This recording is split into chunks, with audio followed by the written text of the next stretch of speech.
আসসালামু আলাইকুম। কেমন আছেন সকলেই?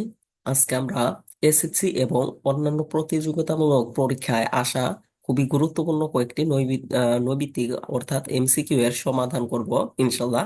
তো চলুন দেরি না করে আমরা সমাধান করে ফেলি। তো এখানে আমাদের আছে 1 + 6x - 7x² এর উৎপাদকে বিশ্লেষণ কি হবে। তো এখানে আমরা যদি লিখি 1 + 6x - 7x², সরি, একটু কালিটা একটু বেশি মোটা হয়ে গেছে। আমি কালিটা একটু চেঞ্জ করে নিচ্ছি। 1 + 6x - 7x², একে যদি আমরা উৎপাদকে বিশ্লেষণ করি, তো সেক্ষেত্রে আমরা কি পাবো? 1 - x + 6x, সরি, এখানে 6x না, আমরা 7x নিব। 7x আমরা কেন নিব? কারণ এক্ষেত্রে আমরা জানি কি করতে হয়। 7 × 1, 7 × 7, আর 7কে উৎপাদকে বিশ্লেষণ একমাত্র 7 × 7ই হয়। আদার অন্য কোনো অপশন নাই, কাজে আমরা 7 এবং একই নিলাম। তো -x + 7x, তো সেই ক্ষেত্রে আমাদের ফলাফল কিন্তু থাকতেছে +6x। তো এই জন্য আমরা -x + 7x -7x²। তো এক্ষেত্রে আমরা কমনের মতো কি পাচ্ছি? এখানে আমাদের কিন্তু অলরেডি 1 - x আছে, যার মধ্য থেকে কোনো কিছুই কমন আমাদের নেওয়া যায় না। তো এটাকে এই অবস্থায় রাখলাম, প্লাস আমরা 7x-টাকে কমন নিয়ে নিই। তো 7x-টাকে যদি আমরা এখানে কমন নিয়ে নিই, তাহলে থাকতেছে কি আমাদের 1 - x, যেহেতু 7x², এখানে আমরা 7x কমন নিলে 1 - x থাকে। তো এখন আমরা স্পষ্ট দেখতে পাচ্ছি যে 1 - x যদি আমরা কমন নেই, তাহলে আমাদের থাকতেছে কি, এখানে 1 - x কমন নেওয়ার পর কিছুই থাকে না। তো সেক্ষেত্রে আমরা কিছুই থাকে না বলতে, সেখানে কিন্তু 1 - x এর সাথে *1 আছে। তার মানে এখানে 1 + 7x থাকতেছে। অর্থাৎ আমাদের কিন্তু সঠিক উত্তর খ।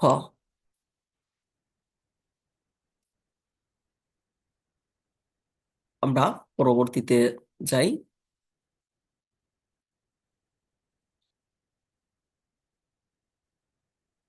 পরবর্তী প্রশ্নটা আমরা দেখতে পাচ্ছি, 4 × x + 2 = 2 × 2x + 1 + 14 হলে এক্স এর মান কত? এক্স এর মান কত, এটা আমরা বিস্তৃত ভাবেও করতে পারি, অথবা এক্স এর যে অপশনে যে মানগুলো দিয়ে আছে, এই মানগুলো থেকে যদি আমরা চিন্তা করি, সেটাও আমরা করতে পারি। তো যেহেতু এটা এমসিকিউ, তো আমরা সংক্ষেপেই করার চেষ্টা করি।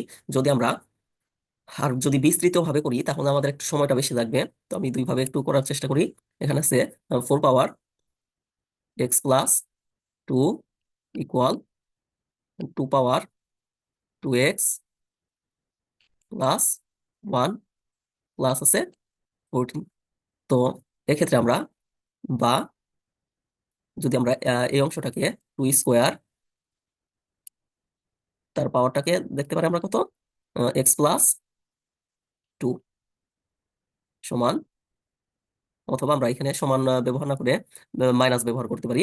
মাইনাস মাইনাস ব্যবহার করে আমরা লিখতে পারি সরাসরি 2 × 2x + 1, 2 × 2x + 1 = 14। এটা আমরা কিভাবে দেখলাম? কারণ এর পাশে আমাদের 2 × 2x + 1 অংশটা প্লাস ছিল, আমরা পক্ষান্তর করলাম, সেই অংশটা আমাদের মাইনাস হয়ে গেল। তো মাইনাস হওয়ার পর আমরা পরবর্তী যে কাজটা করব, সেটা হলো 2 পাওয়ার, এখানে আমাদের 2x প্লাস 2 × 2 = 4। তাহলে আমরা পেলাম 2x + 4, মাইনাস এখানে আমরা পেলাম 2 × 2x + 1, 2x + 1, এর পাশে আমাদের আছে 14। তো এক্ষেত্রে আমরা আরেকটু কাজ এখানে একটু করতে পারি, সেটা হলো 2 × 2x ইন্টু, সরি, আমরা বলতে পারি 2 power 2x into 2 power 4 minus 2 power 2x into 2 power 1 equal 14। বা এখানে আমরা 2 power 2x টা কমন নিতে পারি। 2 power 2x টাকে যদি আমরা এখানে কমন নিয়ে নেই, তো থাকতেছে কি আমাদের 2 power 4 মাইনাস 2 power 1 ইকুয়াল 14।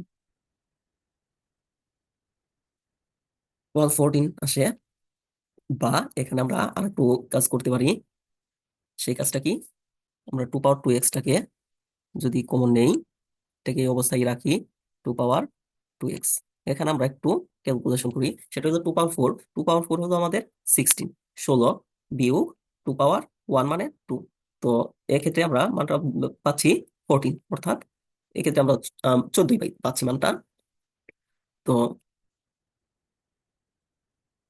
সেই জন্য আমরা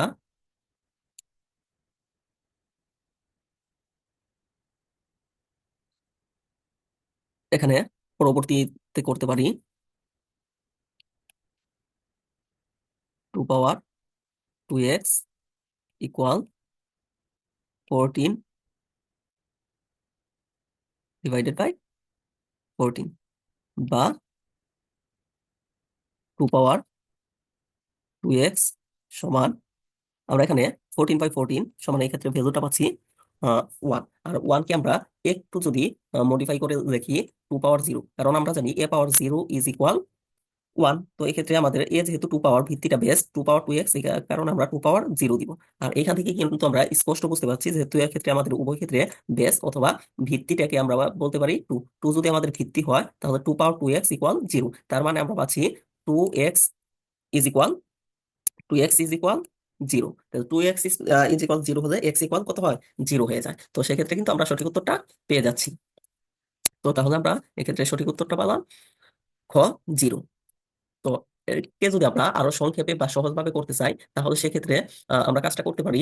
অপশনে যে মানটা দেওয়া আছে, অর্থাৎ 1 0 -1 3, পর্যায়ক্রমে একের পর এক সংখ্যাগুলো যদি আমরা এই রাশিটির বাম পক্ষে বসিয়ে দেই, বাম পক্ষ এবং ডান পক্ষ দুই পক্ষটা যে মান দ্বারা সিদ্ধ হবে মানে সমান হবে, তো ওই মানটাই আমাদের কিন্তু উত্তর হিসাবে গণ্য হবে, ফলাফল হিসাবে গণ্য হবে।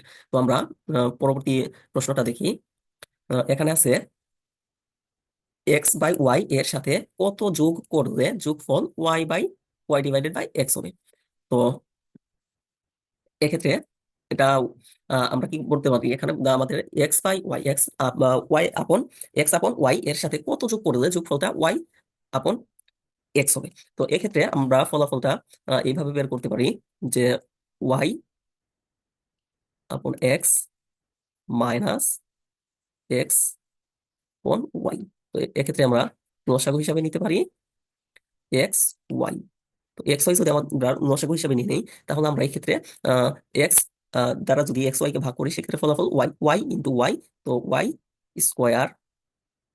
স্কোয়ার মাইনাস, এখন y দ্বারা যদি আমরা লসাগুকে ভাগ করি, তো y ভাগ y, ফলাফলটা x, x ইকুয়াল x²। অর্থাৎ আমরা ফলাফলটা পাচ্ছি y² minus x² divided by xy। অর্থাৎ এক্ষেত্রে আমাদের ফলাফলটা হচ্ছে গ, y² মাইনাস x² আপন xy। আমি টিকটা দিয়ে দিচ্ছি সঠিক উত্তরে। ওকে, আর আমরা পরবর্তী প্রশ্নের দিকে অগ্রসর হই। এখানে আমরা দেখতে পাচ্ছি 0.01 এর মান কোন ভগ্নাংশের সমান হবে, কোন ভগ্নাংশের সমান হবে। আমরা 0.01 এই মানটা যদি আমরা ক্যালকুলেটরের সাহায্যে বা আমরা হাতে যেভাবে বের করি না কেন, মানটা কিন্তু আমরা অতি সহজেই বের করতে পারি। মানটা কত, 0.01 কে স্কোয়ার করা হলে সেই ফলাফলটা হবে 0.0001। যেহেতু দশমিক বিন্দুর পর দুইটি ডিজিট আছে, সুতরাং এর বর্গ করা হলে দশমিক বিন্দুর পর আমরা ডিজিট পাবো চারটা। তো চারটা যদি ডিজিট নেই, যেহেতু একের বর্গ এক একে এক, সেক্ষেত্রে আমরা ওয়ানটাকে ওয়ান হিসাবে রাখতে পারি, আর বাকি ডিজিট গুলো আমরা শূন্য দ্বারা পূরণ করতে পারি। তো এক্ষেত্রে আমরা সহজেই মানটা নির্ণয় করতে পারি এভাবে। তো এখানে থেকে যদি আমরা দশমিক বিন্দুটা উঠিয়ে দিই, তাহলে আমাদের সংখ্যাটা কত আছে? সংখ্যাটা আছে ওয়ান। তো ওয়ানের জন্য আমরা ওয়ান নিতে পারি। আর ভগ্নাংশের হর হিসেবে আসবে দশমিক বিন্দুর জন্য ওয়ান। এরপর ডিজিট আছে কয়টা? চারটা। চারটা ডিজিটের জন্য চারটা শূন্য আমরা যদি বসাই দেই, তাহলে আমরা সেক্ষেত্রে ফলাফলটা পাবো ওয়ান আপন 10,000। সরি, আরেকটা শূন্য এখানে হবে, যেহেতু চারটা ডিজিট, চারটা শূন্য হবে। তো ফলাফলটা আমাদের ঘ। ফলাফলটা হচ্ছে ঘ। তো আমরা আবার পরবর্তী দিকে অগ্রসর হই। আচ্ছা, কোন শর্তে লগ এ ভিত্তিক এ সমান ওয়ান হয়? কোন শর্তে লগ এ ভিত্তিক এ সমান ওয়ান হয়? এটা কিন্তু আমরা সকলেই জানি, কারণ আমরা যখন অভেদ বা সূত্রগুলো করেছি তখনই কিন্তু এর সম্পর্কে আমরা জেনে গেছি। এক্ষেত্রে কিন্তু আমাদের জানা কথা, এ লগের ভিত্তি বা বেস, বেস কিন্তু কখনো কি হতে পারবে না? শূন্য বা ঋণাত্মক কোনো সংখ্যা হতে পারবে না। তো সেক্ষেত্রে বেস বা ভিত্তি এ অবশ্যই জিরো থেকে বড় থাকতে হবে, অর্থাৎ এ ইজ গ্রেটার দেন জিরো হবে। এবং এ কি হতে পারবে না? লগের ভিত্তি যেরকম জিরো থেকে বড় হবে, আর লগের কোনো সংখ্যার লগ জিরোর কিন্তু কোনো লগ হতে পারে না, তা কিন্তু অর্থহীন হয়ে দাঁড়ায়। অর্থাৎ এক্ষেত্রে আমরা এ ওয়ানও হতে পারবে না, কারণ ওয়ান যদি ভিত্তি হয়, তো ওয়ান পাওয়ার ওয়ান, সেক্ষেত্রে কিন্তু মানটা ওয়ানই হয়ে যায়। অর্থাৎ এখানে কিন্তু আমাদের জিরো থেকে বড় হবে এবং এর মান ওয়ান হতে পারবে না। তো পরবর্তী প্রশ্নটা দেখি আমরা।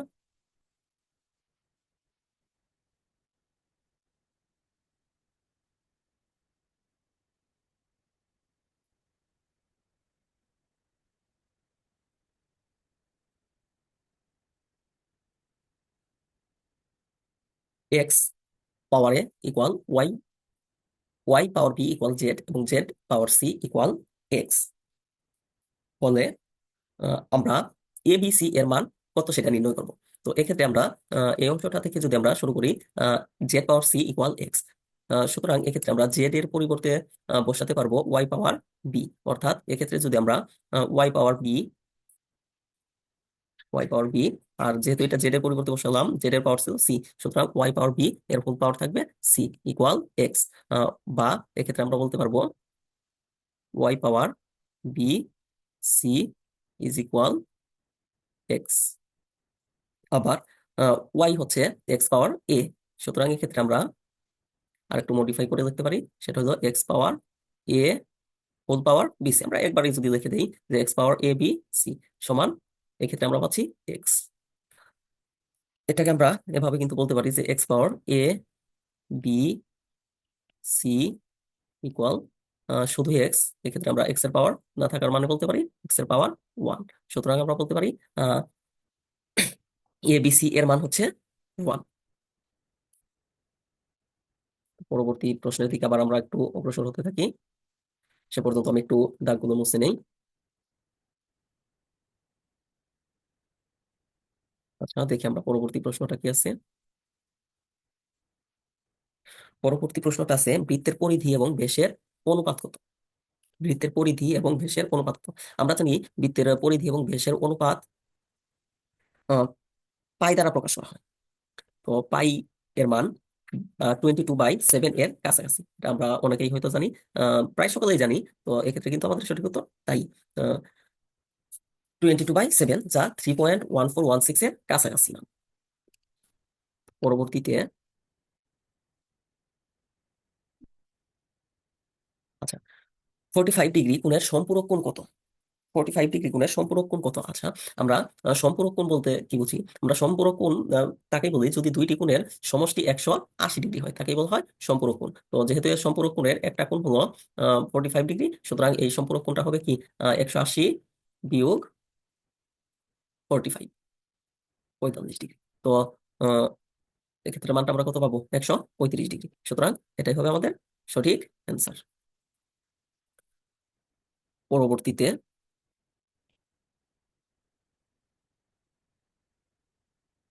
পরবর্তী প্রশ্ন দেখি, x power x root x equal x root x whole power x হলে এখানে বলা হয়েছে এর মান নির্ণয় করো। এর বলতে এখানে এক্স এর মানটাই চাওয়া হচ্ছে, যে এক্স এর মানটা তাহলে কত হবে।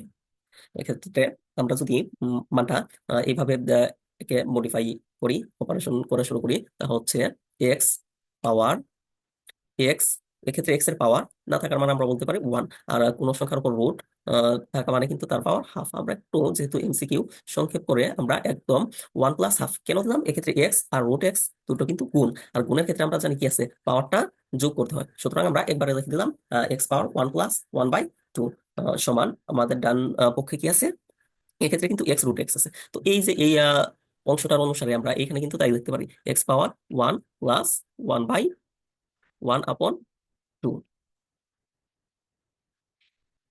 দেখলাম। কিন্তু এই অংশটাতে আর একটু কাজ বাড়তি আছে, তা হলো এর whole to the power X আছে, আমরা লিখে দিলাম। বা এক্ষেত্রে আমরা কি বলতে পারি, এক্স তার পাওয়ার আছে এক্স, এই এক্স এর পাওয়ার 1+1/2। তো এক্ষেত্রে কিন্তু আমরা লিখতে পারি 2+1/2। এই অংশটাও কিন্তু আমরা তাই লিখতে পারি এক্স পাওয়ার, আমাদের লসাগু যদি হয় 2, তাহলে আমরা পাই 2+1 whole to the power X. বা আমরা এখানে X to the power X এর পাওয়ার আবার 3/2, 3/2 equal X power 3/2 into X, অর্থাৎ এক্ষেত্রে আমরা 3x দেখতে পারি, 3x/2। তো যেহেতু আমাদের এক্ষেত্রে উভয় ক্ষেত্রে বেস বা ভিত্তিটা হচ্ছে এক্স, সুতরাং ভিত্তি যেহেতু এক্স, আমরা সূত্র অনুসারে কিন্তু উভয় পক্ষের পাওয়ারটাকে সমান বলতে পারি। উভয় পক্ষের পাওয়ারটাকে যদি সমান বলি, তাহলে কিন্তু আমরা এখান থেকে বলতে পারবো এক্স, সরি, আমরা লিখতে পারি এক্স পাওয়ার 3/2 ইজ ইকুয়াল, ক্ষেত্রে যেহেতু এক্স বেস হিসাবে আমরা বাদ দিয়ে দিলাম, তো থাকলো আমাদের 3x/2। তো এক্ষেত্রে আমরা এই যে এক্স, এক্ষেত্রে 3 এর সাথে কিন্তু এক্সট্রা ইনটু, অর্থাৎ গুণ আকারে আছে। তো আমরা একে যদি সাইড চেঞ্জ করি, তাহলে আমরা একে কিভাবে দেখতে পারবো, একে সাইড চেঞ্জ করা হলে আমরা দেখতে পারি x/3/2 ডিভাইডেড এক্স ইকুয়াল, এক্ষেত্রে আমাদের থাকতেছে কিন্তু 3/3/2। তো একটু ক্লিন করে নেই নিচের অংশটা।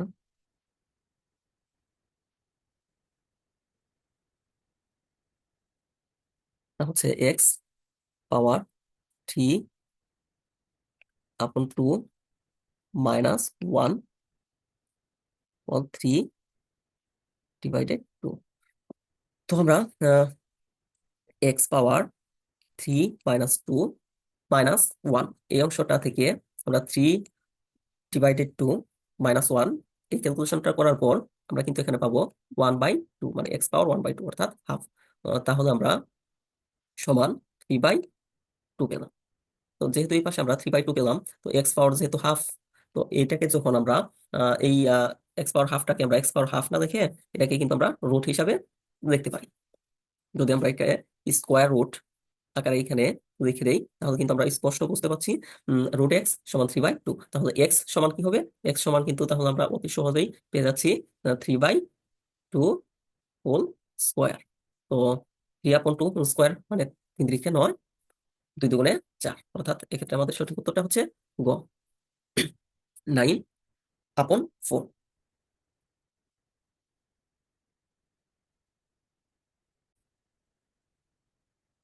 তো আমরা আবার পরবর্তী স্লাইড শো করি। এখানে দেখতে পাচ্ছি আমরা জ্যামিতি অংশ থেকে একটি প্রশ্ন বলা হয়েছে, পাশের চিত্রের হাফ কোণ ইসিডি সমান কত।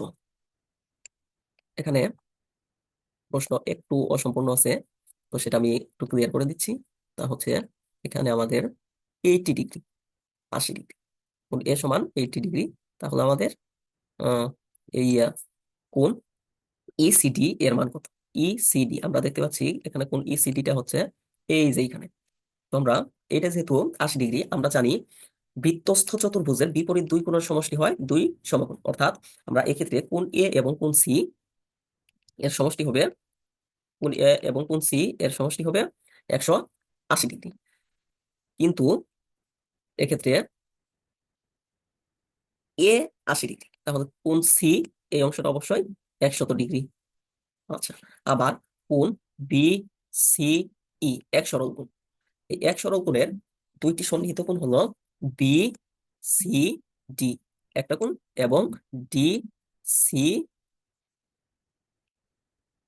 ডি সি ই হচ্ছে আমাদের আরেকটা কোণ।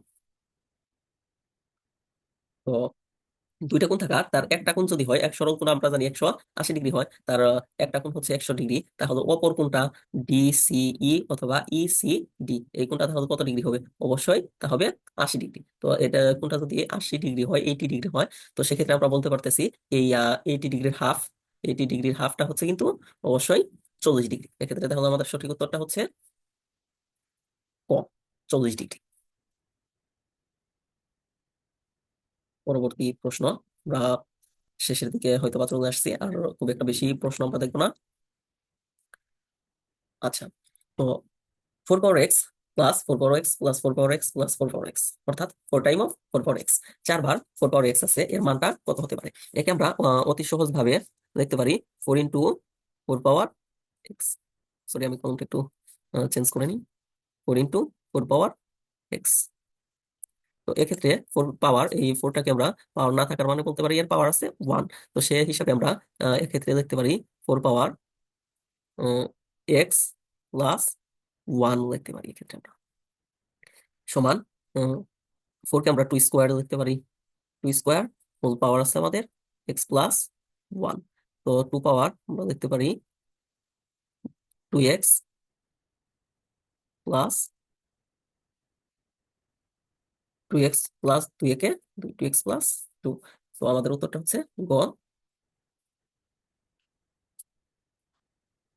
2 পাওয়ার 2x+2। তো আজকে আমাদের এই পর্যন্তই। তো সকলেই এই গুরুত্বপূর্ণ কয়েকটা এমসিকিউ অনুসারে একই নিয়মে একই পদ্ধতিতে ব্যাপক পরিমাণ প্র্যাকটিস করবেন, পড়াশোনা করবেন। আশা করি এই নিয়মের মধ্য থেকে দু একটি অবশ্যই বিভিন্ন পরীক্ষার মধ্যে কমন পেতে পারেন ইনশাআল্লাহ। তো সকলের জন্য শুভকামনা রইল। আল্লাহ তাআলা সকলকে ভালো রাখুক। আজকের ক্লাস আমরা এখানে শেষ করছি। আসসালামু আলাইকুম।